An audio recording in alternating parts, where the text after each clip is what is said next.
Hello everyone, কেমন আছেন সবাই? সবাইকে স্বাগত জানাচ্ছি মিতুস কিচেনে। আর আজকে আমি নিয়ে এসেছি দারুণ মজাদার চিজ বল।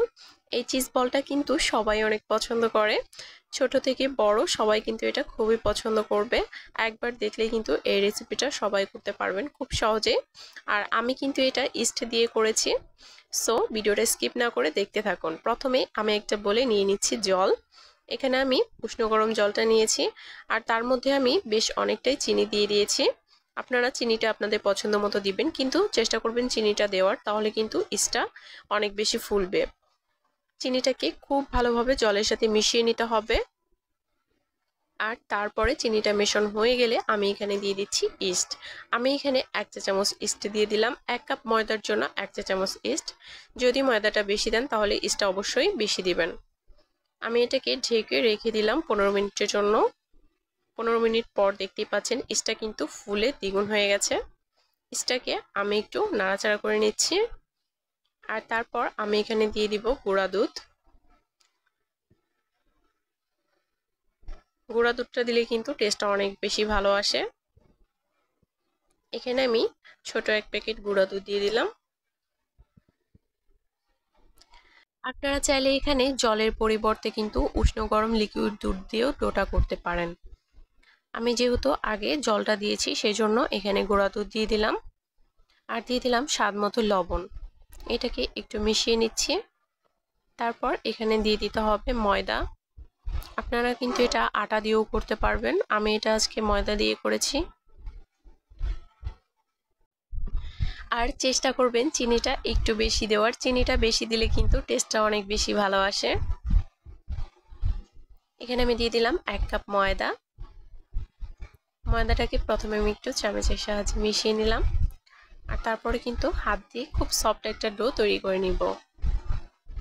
আর এই পর্যায়ে যদি মনে হয় জলটা কম হয়েছে, সেই ক্ষেত্রে কিন্তু একটু অ্যাড করা যাবে।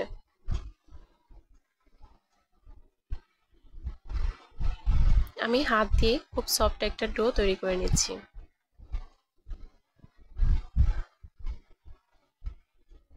এখন এই ডোটাকে রেস্টে রেখে দিব 1 ঘন্টার জন্য। আর 1 ঘন্টা পরে কিন্তু ডোটা ফুলে একদম দ্বিগুণ হয়ে যাবে। দেখতে পাচ্ছেন 1 ঘন্টা পরে কতটা ফুলেছে। এখন আমি হাওয়াটা বের করে দিব।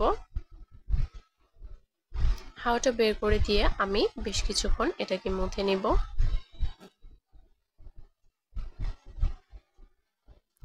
এই চিজ বলটা যেহেতু আমি ইস্ট দিয়ে করছি, আপনারা চাইলে অন্য যে কোনোভাবেই করতে পারেন। চিজ বলটা কিন্তু খেতে খুবই ভালো লাগে, আর এটা একটা ইউনিক রেসিপি। এখানে আমি মোজারেলা চিজ নিয়েছি। চিজটাকে আমি খুব ছোট ছোট করে কাট দিয়ে নিচ্ছি। আপনারা চাইলে এখানে অন্য কোনো চিজও নিতে পারেন।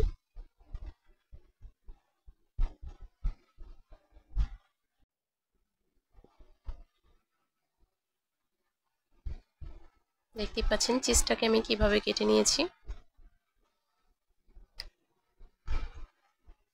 এবার এখান থেকে আমি একটু একটু করে বল করে নিব। হাতে একটু ময়দা মাখিয়ে নিলাম। আর তারপর খুব ছোট ছোট করে আমি ময়দা নিয়ে নিব। আর তার মধ্যে ঠিক এইভাবে আমি চিজটা দিয়ে খুব ভালোভাবে বাইরের দিকটা সিল করে দিতে হবে, যেন ফেটে না যায়। দেখতেই পাচ্ছেন খুব ভালোভাবে কিন্তু আমি বলগুলো করে নিয়েছি। আর এখন আমি এগুলোকে কোট করে নিচ্ছি। আমি একটা ডিমের মধ্যে প্রথমে কোট করে নিচ্ছি, আর তারপর ব্রেড ক্রাম্বসে দিয়ে দিচ্ছি। এই স্টেপটা যদি আপনাদের কাছে ভালো না লাগে সেই ক্ষেত্রে কিন্তু এটা স্কিপ করতে পারেন, কিন্তু এইভাবে করলে কিন্তু টেস্টটা আরো দ্বিগুণ আসে। চাইলে শুধু বলগুলো কিন্তু ভেজে নিতে পারেন। আমি এক এক করে সবগুলো বলই কিন্তু কোট করে নিলাম। আমি কিন্তু এখন এই বলগুলোকে ডুবো তেলে ভেজে নিব, কিন্তু আপনাদের হাতের কাছে যদি ওভেন থাকে তাহলে অবশ্যই ওভেনে বেক করে নেবেন। ওভেনে বেক করলেও কিন্তু খেতে খুবই ভালো লাগে, আর তেলে ভাজলেও কিন্তু খুব ভালো লাগে। দেখতেই পাচ্ছেন বলগুলো কিন্তু ফুলে দ্বিগুণ হয়ে গেছে, আর কয়েকটা বল কিন্তু ফেটে গেছে। অবশ্যই ভালোভাবে সিল করে দিতে হবে, তাহলে কিন্তু এরকম ফেটে যাবে। আমি তেলটা গরম করে এক এক করে বলগুলো ছেড়ে দিচ্ছি।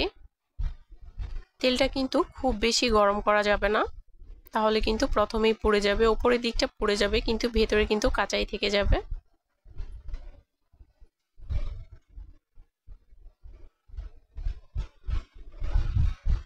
আর চুলার আঁচটা কিন্তু মিডিয়াম লোতে থাকবে। খুবই সাবধানের সাথে আলতো হাতে বলগুলোকে আমি ছেড়ে দিচ্ছি।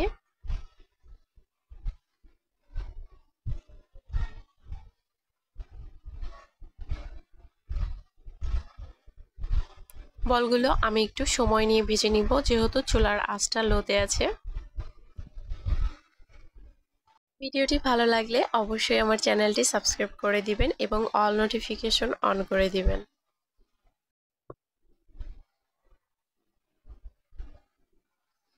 দেখতে পাচ্ছেন বলগুলো কতটা সুন্দর হয়েছে। এই বলগুলো খেতে কিন্তু ভীষণই মজা হয়। আর আমার কিন্তু কয়েকটা বল ফেটে গিয়েছে। অবশ্যই বলগুলো করার সময় খুব ভালোভাবে চিজটাকে ভিতরে সিল করে দিতে হবে, তাহলে কিন্তু ওপরে আর ফেটে যাবে না।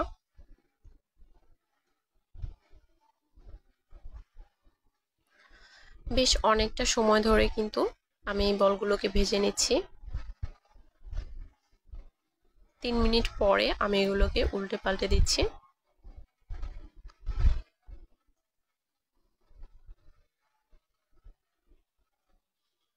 দেখতে পাচ্ছেন দেখতে কিন্তু দারুণ হয়েছে আর খেতেও কিন্তু অসাধারণ।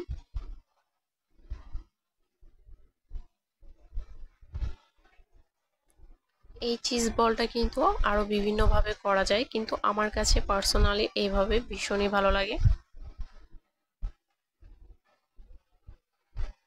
আমার এই বলগুলো ভাজতে সময় লেগেছে 15 মিনিটের মতো।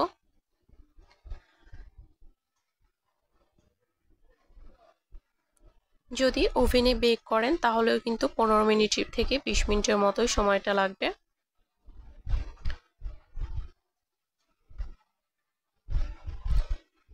ডিম দিয়ে কোট করার কারণে কিন্তু হালকা ফেনা ফেনা উঠেছে। বলগুলো ভাজা কমপ্লিট, আমি এখন বলগুলোকে তুলে নিচ্ছি।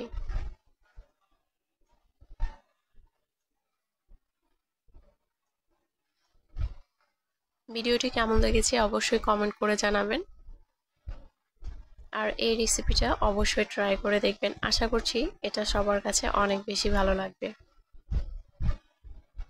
আমি সবগুলো বলই তুলে নিয়েছি।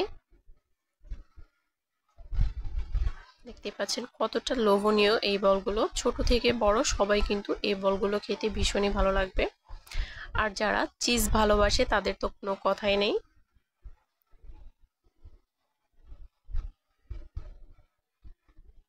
দেখতে পাচ্ছেন ভেতরটা কতটা সফট হয়েছে। আমার ক্যামেরায় কিন্তু খুব ভালো বোঝা যাচ্ছে না, আমি আরো একটা আপনাদেরকে দেখিয়ে দিচ্ছি। দেখেন প্রত্যেকটা বলই কিন্তু একদম পারফেক্ট হয়েছে। দেখেন কতটা পারফেক্ট হয়েছে, ক্যামেরায় কিন্তু ভালো বোঝা যাচ্ছে না। ভিডিওটি ভালো লাগলে ফ্যামিলি অ্যান্ড ফ্রেন্ডদের সাথে অবশ্যই শেয়ার করে দিবেন।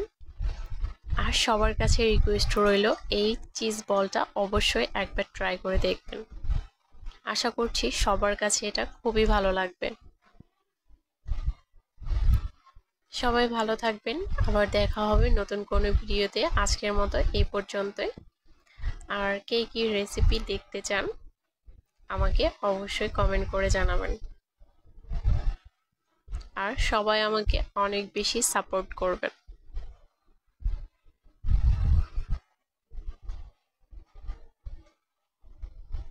Bye bye.